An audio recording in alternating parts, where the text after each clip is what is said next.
అందరికీ వందనాలు. ఈరోజు వాక్య ధ్యానము నిమిత్తము హగ్గయి గ్రంథము మొట్టమొదటి అధ్యాయము 5వ వచనము 7వ వచనము.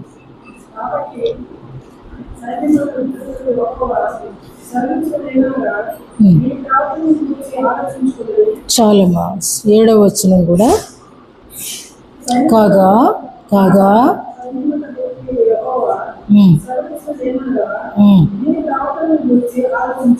చాలు. దేవుడు తన పరిశుద్ధ వాక్యము దీవించును గాక. ఈ అధ్యాయంలో ప్రభువారు అంటున్నటువంటి మాట, మీ ప్రవర్తనను గూర్చి ఆలోచించుకొనుడి.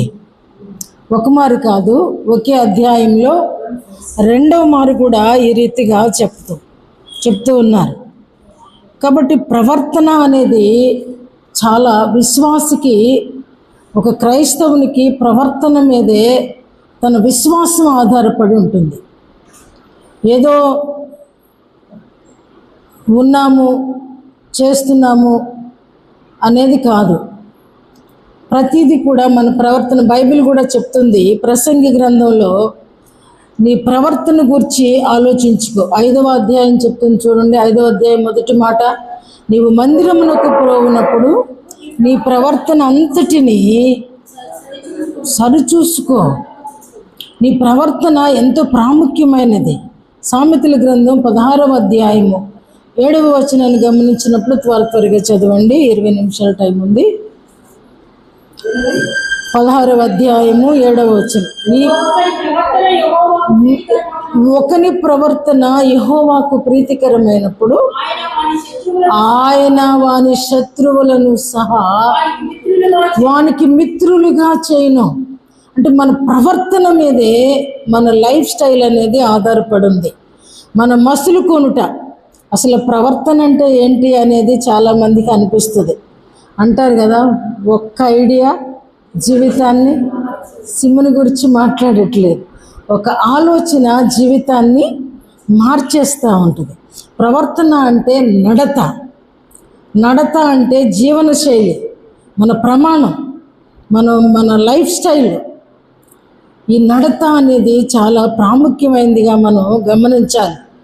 ఎటు నడవాలి, ఎలా నడవాలి అనేది కూడా మానవునికి చాలా ప్రాముఖ్యమైనది.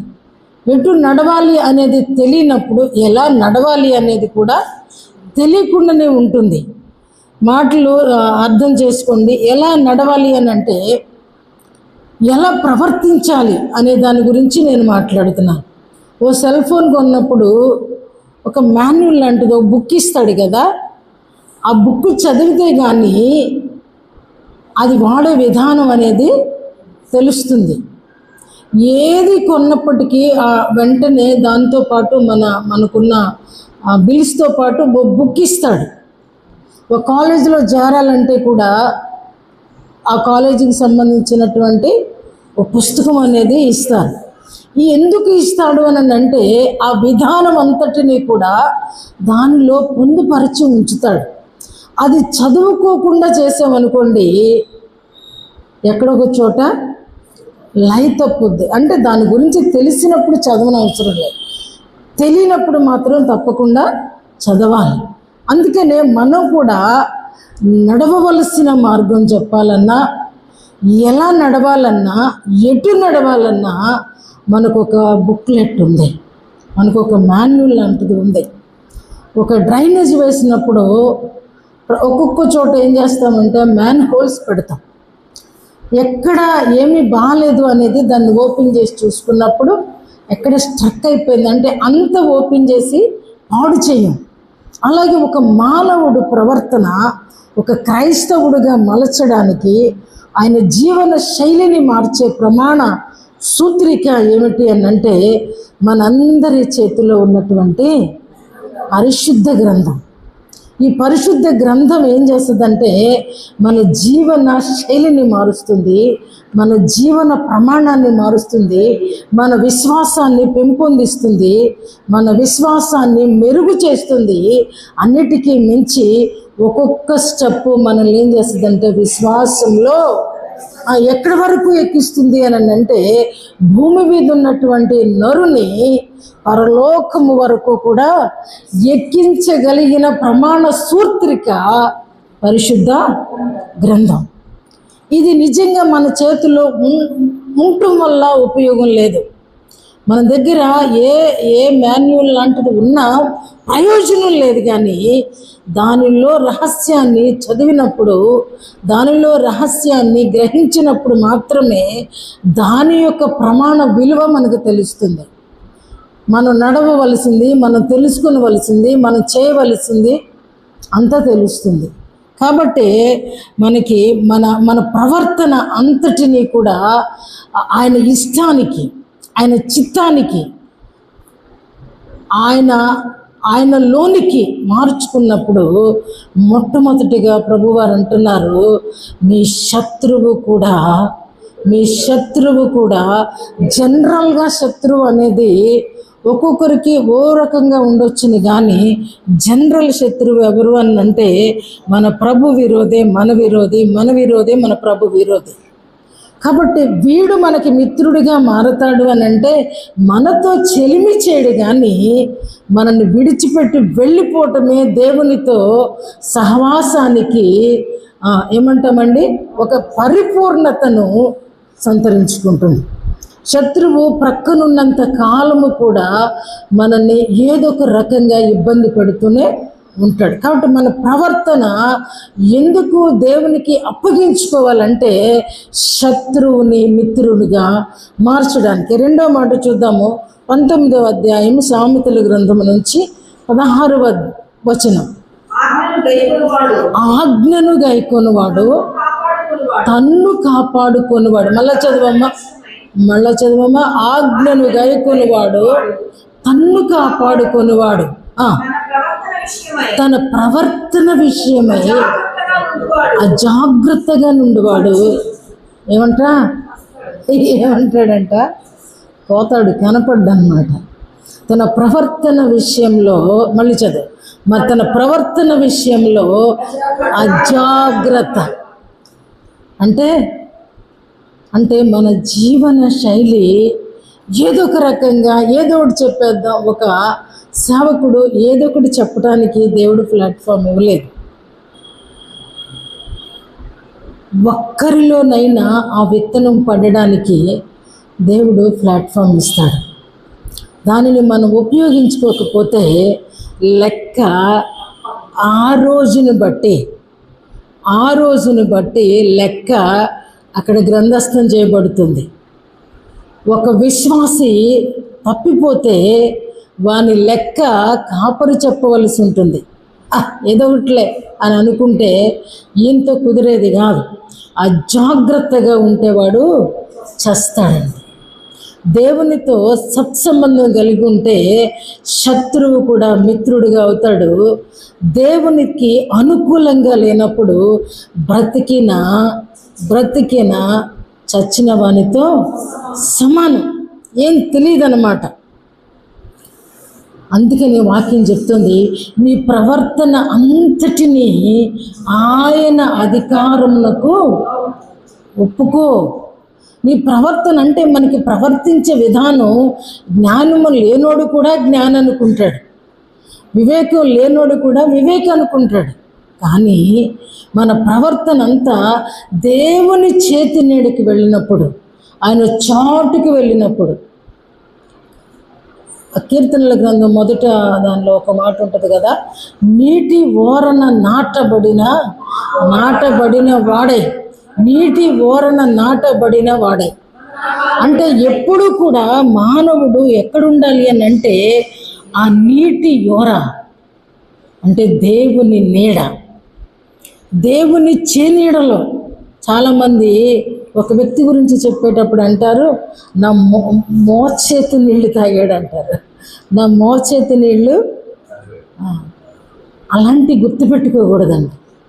మనం ఎవ్వరికి సహాయం చేసినా దానిని నీటి మీద రాసుకోవాలి. నీటి మీద రాయగలమా? కనబడుతుందా? కనబడదు. కానీ ఆ లెక్క హార్ట్ఫుల్గా చేసినప్పుడు అక్కడ రాయబడుతుంది. కొర్నేలిని అంటాడు, కొర్నేలి నీ ధర్మకార్యములు ఎక్కడికి వెళ్ళి వాళ్ళ ప్రవర్తనను బట్టి వాళ్ళ ధర్మ కార్యాలు లిఖితములైనవి. అంటే మనం వ్యర్థ ప్రవర్తన ప్రవర్తిస్తూ ఒకవేళ ధర్మ కార్యాలు చేసినప్పటికీ కూడా దయ్యపు కార్యాల లెక్కలు వెళతాయి. ప్రవర్తన ముఖ్యం. వ్యక్తికి క్యారెక్టర్ ముఖ్యం. క్యారెక్టర్ లేకుండా ఏది చేసినా అది నిష్ఫలము, నిష్ప్రయోజనము. ఇందాక సహోదరు చెప్తున్నారు, నేను నడవలేనని. నిజంగా హార్ట్ఫుల్గా చేసేది, ప్రభు నిమిత్తం చేసేది, ప్రభు చెప్పిన విధానంగా చేసేది, ప్రభు మాటకు లోబడేది, ప్రభు ఆజ్ఞను గైకొనేది. ఇందాక చదివాం కదా, ఆజ్ఞను గైకొనుట. మళ్ళీ చదువు సామెతల గ్రంథంలో నుంచి. ఆజ్ఞను గైకొనువాడు తన్ను కాపాడుకుంటాడు. ఆజ్ఞను అతిక్రమించేవాడు పాపమును చేకూర్చుకుంటాడు.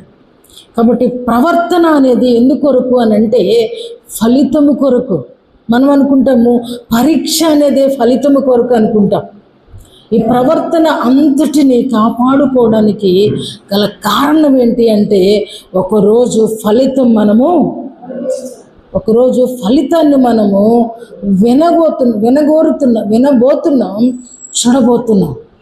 అందుకని మన ప్రవర్తన అంతటిని కూడా దేవుని అధికారమునకు ఒప్పుకోవాలి. తప్పు చేసేటప్పుడు చిన్నపిల్లలు తెలియక తప్పు చేస్తారు.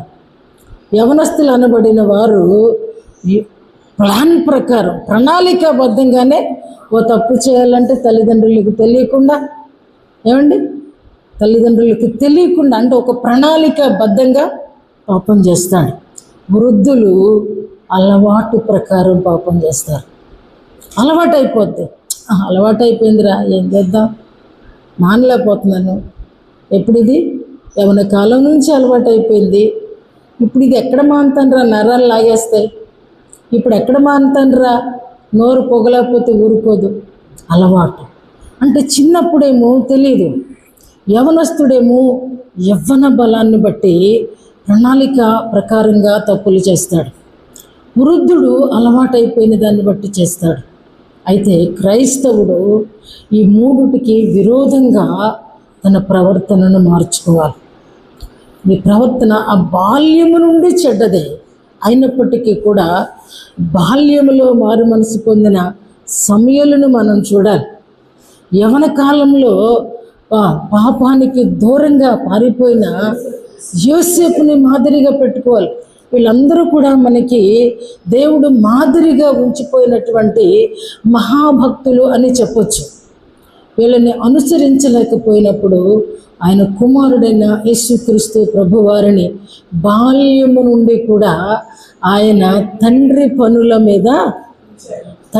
పనుల మీద యేసు ప్రభువారిని చూడాలి. ఈయన కూడా మనిషే, ఈయన కూడా రక్తమాంసాలతోనే వచ్చారు. అయినప్పటికీ బాల్యము నుండి యవ్వన కాలంలో ఒక పెద్ద త్యాగం చేయడానికి ఆయన సిద్ధపరచుకున్నారు. కారణం ఏమిటి అని అంటే ప్రవర్తన ఆయన అధికారము క్రింద ఒప్పుకోవడం. మన ప్రవర్తన అంతటినీ కూడా ఆయన అధికారము క్రిందికి ఒప్పుకోవటం. హెబ్రీలకు వ్రాస్తూ ఓ మాట అంటున్నాడు, త్వరగా ముగించేస్తాను నేను. హెబ్రీలకు వ్రాసిన పత్రిక 13వ అధ్యాయము 21వ వచనము. క్రీస్తు దృష్టికి చదవమ్మా.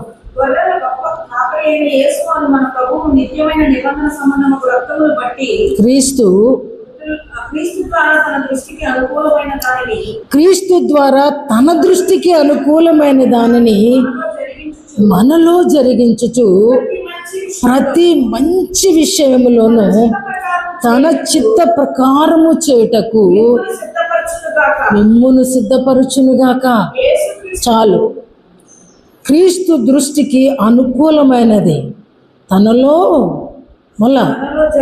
తనలో జరిగించుచు ప్రతి మంచి విషయములో దేవుని చిత్తమును నెరవేర్చాలి. మనము దేవుని చిత్తానికి మనల్ని మనం అప్పగించుకోవాలి.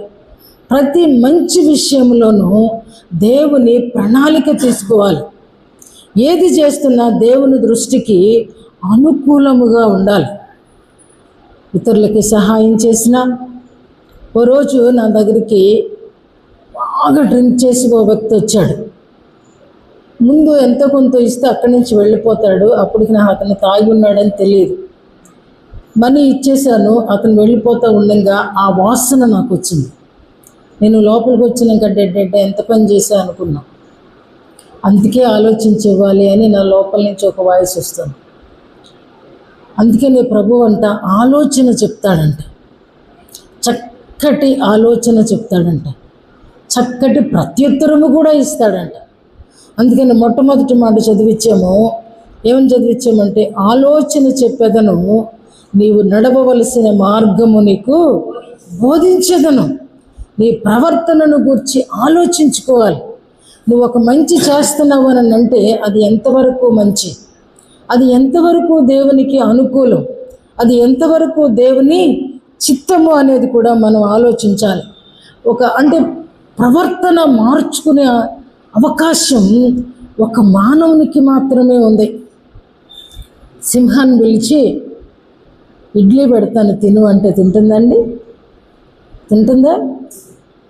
పోనీ పులిని పిలిచి వేడివేడిగా దోశలు పెడతాను తిను అంటే తింటుందా అండి? ఎందుకంటే వాటి చార్లు మార్చుకోలేదు. బైబిల్లో నుండి కూసు దేశస్థుడు వాడు ప్రవర్తన మార్చుకోలేడు. ఏమండి, ఆ చార్లు కలిగిన గుర్రం దాని రూపాన్ని మార్చుకోలేదు. కానీ మానవుడు ప్రవర్తన మార్చుకోవచ్చు. ఇవేవి కూడా జంతువులు వాటిని మార్చుకోలేదు. వాటికి జ్ఞానం లేదు, బుద్ధి లేదు, తెలివి లేదు. కనుకనే వాటిని తాళ్లతో కట్టివేస్తున్నాం. కానీ మానవుడు ఏ త్రాళ్లతో కట్టబడకుండా మనల్ని ఈ రీతిగా స్వేచ్ఛగా నడవడానికి సహాయం చేసిన దేవాతి దేవుడు మనకిచ్చినటువంటి గొప్ప అద్భుతమైన ఆశీర్వాదం ఏమిటంటే, మార్చుకోవచ్చు. మన బ్రతుకు మార్చుకోవచ్చు, మన ప్రవర్తన మార్చుకోవచ్చు, మనకు అనుకూలమైనదంతా కూడా మార్చుకోవచ్చు. అన్ని విషయాలలో కూడా మానవుడు మార్పు చేసుకోవచ్చు. ఎందుకు అనంటే, ఇంద్రియ నిగ్రహ శక్తి దేవుని నుండి వచ్చేది. ఇంద్రియ నిగ్రహ శక్తి మనల్ని ఏది చెయ్యొద్దో దానిని ఆ ప్రభు దగ్గరికి ఆనుకున్నప్పుడు, ప్రభువుకు మొర్ర పెట్టుకున్నప్పుడు దేవుడు ఆ కోరిక నుండి, ఆ దారిద్ర్యత నుండి, ఆ శాపగ్రస్తమైన స్థితి నుంచి మనకు ఆయన విడుదల దయచేయగలిగిన సామర్థ్యము గలవాడు. ఇర్మియా రాస్తూ ఒక మాట అంటున్నాడు.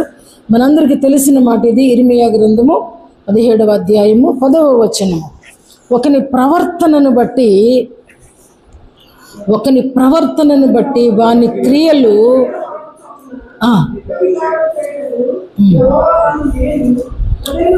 చాలు. ఒకని ప్రవర్తనను బట్టి వాని క్రియల ఫలము చొప్పున ప్రతీకారం. ఎందుకండి, దేవుని దగ్గరికి వెళ్ళి మనం ప్రతీకారం తీర్చుకోవడానిక ఆయన మరణించింది? మన మీద ప్రతీకారం చేయాలనే ఉద్దేశమా? అరే, ప్రతీకారం తీర్చుకునే శత్రువు చేతిలో నుంచి శీఘ్రముగా వాడిని మన కాళ్ళ క్రింద త్రొక్కి మనకు విజయం ఇచ్చింది. ఎందుకు అని అంటే, ఆయన క్రియాఫలము పొందడానికి. కానీ మనము మన ప్రవర్తనను బట్టి దేవుని చేతిలో పడి అణగద్రొక్కబడడానికి కాదు అనేది మనం జ్ఞాపకం చేసుకోవాలి. ప్రసంగి గ్రంథము 11వ అధ్యాయంలో 9వ వచనం మాట చెప్తుంది, నీ కోరిక చొప్పున, నీ దృష్టి యొక్క ఇష్టము చొప్పున ప్రవర్తించుము. నీ కోరిక చొప్పున, నీ దృష్టి యొక్క ఇష్టము చొప్పున ప్రవర్తించుము. కానీ నిన్ను తీర్పులోనికి తెస్తాడు. ఈ ప్రవర్తన సరిదిద్దుకోకపోతే నీ ప్రవర్తనకు క్రియాఫలం ఉన్నది. ఫలము దేవుని చేతిలో ఉంది. నువ్వు మంచి చేద్దాం అనుకుంటున్నావు, కానీ దేవుని చేతిలోకి అది నీ ఇష్టం చేసినప్పుడు అది దేవుని తీర్పులోనికి తెస్తుంది. దేవుని చిత్తము చొప్పున చేసినప్పుడు అది మంచి ఫలమిచ్చే క్రియగా దేవుడు చేయబోతున్నాడు అనేది మనం జ్ఞాపకం చేసుకోవాలి. మనం అనుకుంటాం చాలా ఈజీగా, మనకున్నటువంటి ఆవు గింజలో సగమో పావో ఎంతో కంట్లో నలకంతో చూసి విశ్వాసాన్ని అందరూ కూడా చనిపోయిన తర్వాత ఒక పెద్ద ట్యాగ్ ఏమంటారండి, నీతిమంతులను నేను ఒకటి చదివాను మొన్న ఈ మధ్య, నీతిమంతుల మరణము యెహోవా దృష్టికి ప్రీతికరము. నాకు భలే ఆశ్చర్యం వేసింది. అసలు చర్చికి వెళ్ళరు, భక్తి లేదు, విశ్వాసులకి కాదు, ఎప్పుడు అలాంటిది. అసలు ఆ వాక్యం పెడితే స్టన్ అయిపోయాను నేను. అరే అసలు ఈ వాక్యం ముందు వీడికి తెలుసా అని అనిపించింది. అలా కాదండి, అలా కాదు. ఇక్కడ ఇంకొక మాట చదువుదాం మనం, ఒక చిన్న మాట. అసలు మనం ఒక దేశం, ఎందుకంటే ఫ్లైట్ ఎక్కాలంటే ఎన్ని చెక్కింగ్లు అండి. నీళ్ళు వెళ్ళా చెక్ చేస్తాడు, తల నుంచి అరికాళ్ళ వరకు. మన ప్రతి బ్యాగ్ స్కాన్ అవుతుంది కదా. అరే హ్యాండ్ బ్యాగ్ రా బాబు, ఏం లేదురా బాబు అన్నా సరే దాన్ని స్కాన్ చేయకుండా మన బ్యాగ్ మనకి ఇవ్వడం. అరే ఇందులో బైబిల్ ఒక్కటే ఉందన్నా సరే వినడు. ఒక దేశం వెళ్ళక్కర్లేదు, అసలు మనం ఫ్లైట్ ఎక్కాలంటేనే అన్ని నిబంధనలు ఉన్నాయి. ఒక దేశం నుండి మరొక దేశం వెళ్ళాలంటే ఇలాంటి నిబంధనలన్నీ కూడా ఎయిర్పోర్ట్లో పాటించవలసి, నువ్వు విఐపివైనా ఎవరివైనా సరే. కాబట్టి ఇక్కడ నుండి ఇక్కడికి వెళ్ళడానికే, భూలోకంలో నుండి ఒక ప్రాంతం నుండి ఒక ప్రాంతానికి వెళ్ళడానికే ఇన్ని చెక్కింగ్లు ఉన్నప్పుడు, ఇంత బందోబస్తు ఉన్నప్పుడు ఒక దేశానికి వెళ్ళడమే కష్టం. మళ్ళీ మన దగ్గర మారణాయుధాలు ఉంటాయండి, అంత ధైర్యం ఉంటుంది, వాడు జావగొడతాడని మనకి తెలియదు. అయినప్పటికీ కూడా అంత బందోబస్తు, వాళ్ళ క్రియలు వాళ్ళు చేస్తున్నారు. అది మరి పరలోకం పోవాలంటే ఎంత కష్టం ఆలోచించండి. పరలోకం అనేది ఇలా చచ్చిపోవటంగానే ఓ ట్యాగ్ పెట్టుకుంటూ వెళ్ళిపోతామా? నీతిమంతులను జ్ఞాపకం చేసుకొనుట ఆశీర్వాదం. చనిపోవటంగా ఆనే నీతిమంతుడైపోతున్నాడు. వీళ్ళందరూ కూడా ఒక హిస్టరీ రాసేసి అక్కడ డిక్లేర్ చేస్తారు, ఈయన కూడా నోవహే, ఈయన కూడా యేసు ప్రభువే అన్నట్టుగా డిక్లరేషన్ ఇస్తారు. ప్రతి ఒక్కరూ అండి బ్రతికున్నప్పుడు తాగేవాడి దగ్గరికి వెళ్ళారు, నువ్వు చస్తావురా అని చెప్పరు. నేను ఒక మెసేజ్ ఉంటున్నప్పుడు ఓ సేవకుడు ఈ రీతిగా చెప్తున్నాను. కౌన్సిలింగ్కి ఆయన్ని పిలిచారంట. ఆయన ఈ సైక్రియాలజిస్ట్ ఇది అంటారు కదా, మానసిక నిపుణులు. అన్ని డాక్టర్లతో పాటు ఆయన కూడా పిలిచినప్పుడు త్రాగుబోతులందరికీ కౌన్సిలింగ్ ఇస్తున్నారంట. పోలీస్ స్టేషన్లో కౌన్సిలింగ్ ఇస్తూ ఉంటే ఓ డాక్టర్ గారు ఒక దానిలో వాటర్ పెట్టి ఒక గ్లాసులో అదే వైన్ ఏదో పెడతారు కదా, దాన్ని దాన్ని ఏదో అంటారు కదా, ఆల్కహాల్, అది పెట్టి ఆ రెండిట్లో 2 వానపాములు తెచ్చి నీళ్ళల్లో ఒక 2, వీటిలో ఒక 2 వేశారంట. వేసినప్పుడు నీళ్ళల్లో వేసిన వానపాములు చక్కగా ఆడుకుంటూ ఉన్నాయంట. ఇందులో వేసినటువంటి తునాతునకలు అయిపోయినాయంట. ఆ డాక్టర్ గారు ఏం చెప్పొచ్చారు అని అంటే, ఇదిగోండి ఈ రీతిగా మీ పేగులన్నీ కూడా ఇలా అయిపోతాయి అని ఆ డాక్టర్ గారు చెప్పారు. చెప్పిన తర్వాత ఆలకించారా అని ఓ త్రాగుబోతుని లేచి అడిగితే అతను అన్నాడట, మా పొట్టలో పేగులు కూడా ఇలాగే, మా పొట్టలో ఉన్న పురుగులు కూడా ముక్కలైపోతాయి అన్నాడంట. ఏమన్నాడు? మా పొట్టలో ఉన్న పురుగులు కూడా, పేగులు కాదు పురుగులు. అంటే అవగాహనలో ప్రవర్తన సరిదిద్దుకోవడానికి మానవుడు ఏమాత్రము కూడా ప్రయత్నం చేయడు. అరే నీ పేగులు ముడతలు పడిపోతే చస్తావురా అంటే కూడా ఆ వ్యక్తికి ఏమాత్రము కూడా తన ప్రవర్తన మార్చుకోవటం ఎంత కష్టమో. కాబట్టి ప్రభు కూడా మనల్ని తిమోతికి రాస్తూ అంటున్నాడు ఒక మాట, మాటలలోనూ ప్రవర్తనలోనూ విశ్వాసములోను ప్రేమలోను. 1 తిమోతికి రాస్తూ 4వ అధ్యాయము 12వ వచనం. చదువుతారా చిన్న మాట? మాటలోను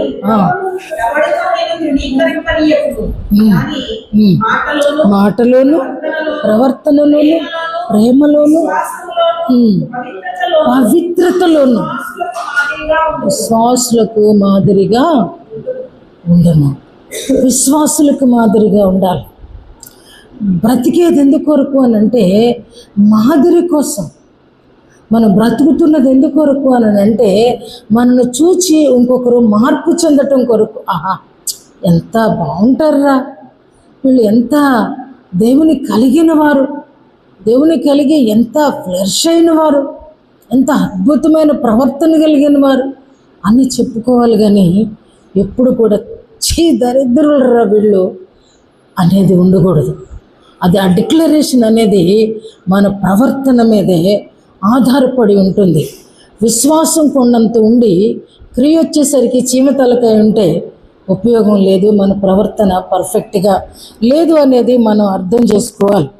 ఎప్పుడు కూడా ప్రకటన గ్రంథంలో ప్రభువు అంటారు, తలుపు నొద్ద నిలుచుండి తట్టుచున్నాను, ఎవరైతే నా స్వరము విని తలుపు తీస్తారో. అంతేగాని మనం తలుపు తీసే వరకు ఆయన ప్రవేశించరు. ఆయన తలుపును తోసుకుని వచ్చే దేవుడు కాదు. మన ఇష్టమే, మన ప్రవర్తన మనం మార్చుకుంటేనే, మన విశ్వాసాన్ని మనం పెంచుకుంటేనే, ప్రేమలో వర్ధిల్లడం మనం స్టార్ట్ చేస్తేనే మనం వృద్ధి పొందాలి అని అంటే, మనం ఆశీర్వాదకరంగా ఉండాలంటే ఆయన ఆజ్ఞకు లోబడాలి. మనం బ్రతకాలి అని అంటే మన దగ్గర సత్ప్రవర్తన ఉండాలి. సత్క్రియల యందు ఆసక్తి కలిగిన వారుగా మనం ఉండాలి. తర్వాత ఎంత ఉన్నావు, ఎంత నేర్చుకున్నావు, ఎంత అభ్యాసం చేసావు అనేది మనం ఎప్పుడు కూడా పరీక్షించుకోవాలి. ఎంత విన్నావు అని అంటే, ఈరోజు సంఘానికి చర్చకు వచ్చిన తర్వాత ఏమి నీ బుర్రలోకి ఎక్కింది, ఎంత విన్నావు, ఆ తర్వాత విన్న దానిలో నుండి ఎంత నేర్చుకున్నావు, నేర్చుకున్న దానిలో నుండి క్రియాత్మకంగా ఏ మాటలను నీ ప్రవర్తనలో మార్చుకున్నావు. ఇది మనం ఆలోచన చేయవలసిన విషయాలు. కొన్ని ప్రవర్తనలు మనకి చాలా హాస్యాస్పదంగా అనిపిస్తాయి. ఒక్కొక్కరు లోపల ఒకటి ఉంటుంది, అంటే 2 రకాలు 3 రకాల ప్రవర్తనలు కలిగిన వారు, ఇంకా చాలా రకాల ప్రవర్తనలు కలిగిన వారు కూడా మనం చూస్తూ ఉంటాం. వాళ్ళల్లో నేను ఇన్ను అన్ను అని రాసుకున్నాను. లోపల ఒకటి, లోపలేమో చెప్పండి, మేడిపండు చూడు. మానవుని ఆలోచన, మానవుని ప్రవర్తన కూడా చర్చికి వచ్చినప్పుడు చర్చి ప్రవర్తన, లోకస్తులతో ఉన్నప్పుడు లోక ప్రవర్తన, ఏమండి, బంధువులు వచ్చినప్పుడు బంధువుల ప్రవర్తన, మనకంటే హైర్స్ కనిపించినప్పుడు అక్కడ లో ప్రవర్తన. ఇవన్నీ కూడా ప్రభువారు పరిశీలన చేస్తున్నారు. ఆయన ఆకాశము నుండి నరులను పరిశీలన చేస్తూ ఉన్నారు. చూస్తున్నారంటే సరిపోయేది, అక్కడ అలా లేదు. పరిశీలన చేస్తున్నారు, అబ్జర్వేషన్ చేస్తున్నారు. ప్రతిదీ నీ అణువులోను, నీ మనస్సులోను, నీ ఆలోచనలోను, నీ తలంపులోను, నీ క్రియలోను, నీ నడకలోను, నీ నడవడిలోను, ప్రతి చోట ప్రభువారు మనల్ని గమనిస్తూ ఉన్నారు. కాబట్టి లోపల ఒకటి, లోపల ఎంత ప్రేమ లేకపోయినా కౌగిలించుకొని మోసం, దేవుణ్ణి మోసం చేయకూడదు. నీకు ఎలా ఉంటే అలాగే, నీకు లోపల కోపం ఉన్నప్పుడు కోపాన్ని ప్రదర్శించు, నువ్వు గద్దించాల్సి వచ్చినప్పుడు గద్దింపును ప్రదర్శించు. ప్రేమ ఉన్న చోట కూడా గద్దింపును ప్రదర్శిస్తే నీ ప్రవర్తనలో ఏదో చేటు, నీ ప్రవర్తనలో ఏదో చేటు ఉన్నది అని మనం జ్ఞాపకం చేసుకోవాలి. ఎఫెసీయులకు రాస్తూ 2వ అధ్యాయము 10, ఇర్మియా గ్రంథం 23:10 కూడా చూసినప్పుడు, తన మార్గము ఏర్పరచుకుంట నరుల వశంలో లేదు. ఇర్మియాకు రాస్తూ అంటున్నాడు 23:10లో, తన మార్గమును ఏర్పరచుకొనుట నరుల వశములో లేదు. ప్రతిదాన్ని కూడా కొంతమంది ఏం చేస్తారంటే చులకనగా చూస్తారు, ఈజీగా. అర్థమవుతుందా నేను అన్న మాట? ఏది కూడా సీరియస్నెస్ ఉండదు. ఈరోజు ఒక తీర్మానం చేస్తాం. తీర్మానం చేసినప్పుడు ఏమైనా సరే ఇవాళ నుంచి బైబిల్ చదివేయాలి. సీరియస్నెస్ ఉండదు. ఇవాళ చదివేస్తాం, ఇవాళే కదా తీర్మానం. రేపు ఒక హాఫ్ గుర్తుంటుంది, రేపు కూడా చేస్తాం. ఎల్లుండి పావు, ఆ తర్వాత రోజు శూన్యం, ఆ తర్వాత శూన్యం ప్రతి వాళ్ళ జీవితంలో. కానీ నువ్వు తీర్మానం చేసేవే ఎవరితో? నువ్వు నిబంధన చేసుకున్నప్పుడు నీ నిబంధన ఎవరు విన్నారు? నీ తీర్మానం ఎవరు విన్నారు? నువ్వేం చదువుతానన్నావు? నువ్వేం చేస్తానన్నావు? మంచి చేస్తానన్నావు. సత్క్రియలందు నేను ఆసక్తిని పెంచుకుంటున్నానన్నావు. కానీ నిరీక్షణ కలిగే దేవుడు చదువుతుందా ఈవేళ? ఎవరిని పడతాడండి? పరిశుద్ధాత్ముని పడతాడండి. దూతలు వచ్చి చెప్పేది తర్వాత. కానీ ప్రభువు మనతో అన్న మాట ఏమిటంటే, పరిశుద్ధాత్ముడు నీలో ఉంటాడు, నీతో ఉంటాడు. నువ్వు దుఃఖపెట్టేది ఎవరిని? ముందు బైబిల్ ఏం చెప్తుంది? దేవుని కుమారుణ్ణి దూషించిన క్షమాపణ ఉందంట. పరిశుద్ధాత్మని దూషించినప్పుడు, పరిశుద్ధాత్మని దుఃఖపెట్టినప్పుడు అంటాడు కదా, మీరు అంత్య దినము వరకు ముద్రించబడి ఉన్నారు, పరిశుద్ధాత్మను దుఃఖపరచకుడి. పరిశుద్ధాత్ముడు దుఃఖపడుతూ వెళ్ళిపోయాడంటే రోషము కలిగిన వాడు. ఆయన తర్వాత మనం ఎంత ప్రయాసపడినా ఆయన మనతో కనెక్ట్ కాలేడు. కాబట్టి మన ప్రవర్తన అంతటినీ కూడా దేవుని వశానికి అప్పగించుకోవాలి. మన ప్రతి మార్గాన్ని దేవుని వశమునకు అప్పగించుకోవాలి.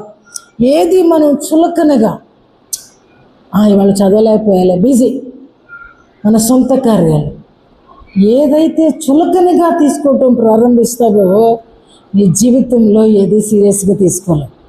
ఇది ప్రభువారు చెప్తున్న మాట. జీవితంలో ఏది చులకనగా తీసుకుంటావో ఇది నా జ్ఞానం కాదండి.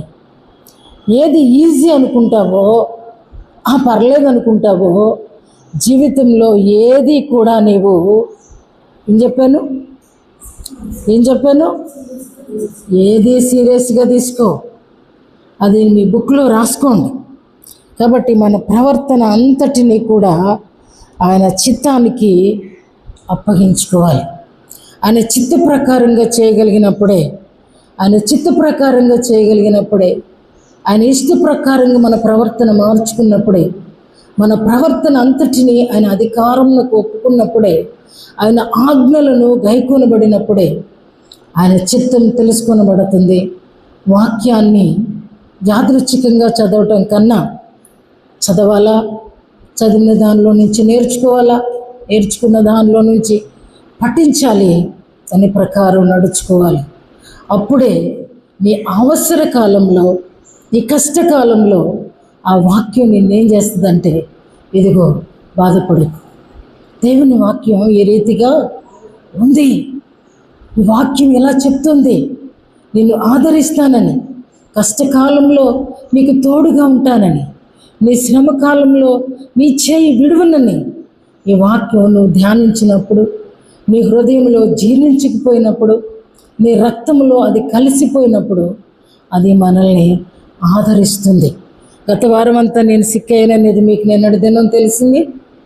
అలాంటి టైంలో నేను బాధపడుతున్న ప్రతి క్షణంలో పరిశుద్ధాత్ముడు ఒక మాట అంటున్నాడు, నిన్ను విడువను, నిన్ను ఎడబాయను, నిన్ను విడువను, నిన్ను ఎడబాయను.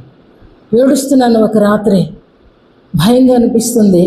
ఫుల్ ట్యాబ్లెట్ వేసుకున్నాను, ఏదో అయిపోతూ ఉంది బాడీ అంతా. ఫస్ట్ టైం ట్యాబ్లెట్ వేసుకోవడం వల్ల అప్పుడు ప్రభు అంటున్నారు, భయపడకు, కలత చెందకు. ఇది వాక్యము నవలేయడం వల్ల, వాక్యాన్ని మింగేయడం వల్ల, వాక్యాన్ని మనలో జీర్ణం చేసుకున్నప్పుడు ఆ వాక్యము ఆదరిస్తుంది. తెలుసా ఈ మాట? ఎప్పుడన్నా వాక్యము నెమ్మది కలిగిస్తుంది. ఇదియే నా బాధలో నీ వాక్యము, మన మూట ఉంటుంది కదా, నీ వాక్యము నన్ను బ్రతికించును, నా బాధలో ఇదియే నెమ్మది కలిగిస్తుంది.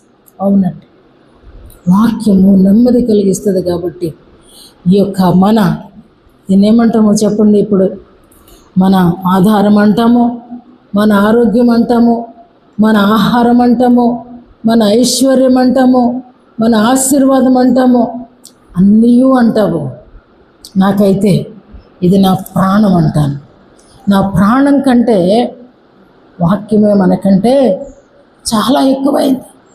మన ప్రాణం కంటే దీన్ని ప్రేమించినప్పుడు మన ప్రాణాన్ని నిత్య జీవములోనికి, నిత్యము జీవించే పరిస్థితులలోనికి మనకు నడిపిస్తుంది. అందుకనే దావీదు భక్తుడు అంటాడు, అయ్యా నీ వాక్యము నా పాదములకు దీపము, నా త్రోవకు ఇదే వెలుగందా. అయ్యా నా బాధలో ఇదే నెమ్మదినిచ్చిందయ్యా. నిజంగా కాబట్టి మన జీవితంలో మన ఆలోచన, చక్కని ఆలోచన చెప్పే మన ప్రభు వైపు తిరిగినప్పుడు, మన మార్గాన్ని చక్కబరిచే మన ప్రభు వైపు తిరిగినప్పుడు, మన ప్రవర్తన అంతటినీ ఆయన చిత్తానికి అప్పగించుకున్నప్పుడు, ఓన్లీ మందిరానికి పోయినప్పుడు మాత్రమే ప్రవర్తన చూచేవాడు మన ప్రభువారు కాదు. నువ్వు కూర్చుండుట, నీవు లేచుట, నీవు నడుచుట, నీ చుట్టూను నేనున్నాను అంటున్నాడు. క్షణక్షణము అనుక్షణము మనల్ని తట్టి లేపేవాడు. ఆయన చిత్తానికి లేనప్పుడు ఆయన ఈజీగా విడిచిపెట్టేవాడు. సంసోన్ అంటాడు, సంసోన్ గురించి వాక్యం చెప్తుంది, అతడు యెహోవా అతనిని ఎడబాసెనని అతడు ఎరుగక, జాగ్రత్త. ఒకవేళ ఆయన కరుణామయుడు, ప్రేమామయుడు అని చాలా చాలా చాలా ప్యాషన్తో మన కొరకు చనిపోయాడనంటే, ఎప్పుడు అంటే చెప్పాను కదా, హృదయాన్ని ఎప్పుడు కూడా అయినా మనం వేసినటువంటి తలుపులు తోసుకొచ్చేవాడు దొంగ, తెరిస్తే వచ్చేవాడు దొర. మన దేవుడు దొర కంటే దొరలకు దొర, రాజులకు రాజు, ప్రభువులకు ప్రభు, అందరికీ పైగా ఉన్నవాడు.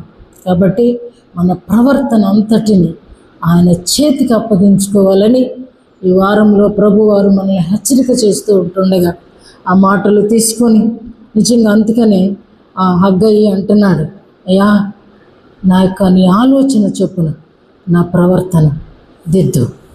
అంత అద్భుతంగా తర్వాత అధ్యాయంలో చక్కగా హగ్గయిని మార్చిన దేవుడు, తన భక్తుల జీవితాలలో చక్కగా కూడా దేవుడు మలిచిన దేవుడు, తన భక్తులందరినీ వారి ప్రవర్తనను మార్చుకోవడానికి సహాయం చేసిన దేవుడు. పిలిచిన ప్రతి భక్తుని ప్రవర్తనలో మంచితనాన్ని బట్టి ఆయన వాడుకున్న దేవుడు. కాబట్టి ఏదో వాడుకుంటున్నాడు, ఏదో చెప్పేస్తున్నాం, ఏదో అనుకున్నాం అనుకో, ఆయన కూడా పోనే అంటాడు. దోసే పక్కకు దోసే అవసరం లేదు, వాడి గురించి విచారణ చేయని అవసరం లేదు. కాబట్టి ఒక్క లోపం ఉన్నా, ఇక్కడ 10 లోపాలు ఉన్నాయి. ఫిజికల్లీ హ్యాండిక్యాప్డ్ కూడా రిజర్వేషన్ ఉంది, దేవునికి స్తోత్రం. అక్కడ మానసికమైన, శారీరకమైన అక్కడ రిజర్వేషన్స్, నో మోర్ రిజర్వేషన్స్. ఏదైనా సరే నువ్వు ఏ రిజర్వేషన్ తీసుకోవాలన్నా ఇక్కడ నుండే శాంక్షన్ చేసుకోవాల్సి ఉంటుంది. అది ప్రభువు అయిన యేసుక్రీస్తు వారు చేసినటువంటి త్యాగం ముందు నీ హ్యాండిక్యాప్డ్ పనికిరాదని నేను జ్ఞాపకం చేస్తూ ఈ మాటలు ముగిస్తున్నాను. ప్రభు తన మాటలు దీవించును గాక. ఆమేన్. లేచి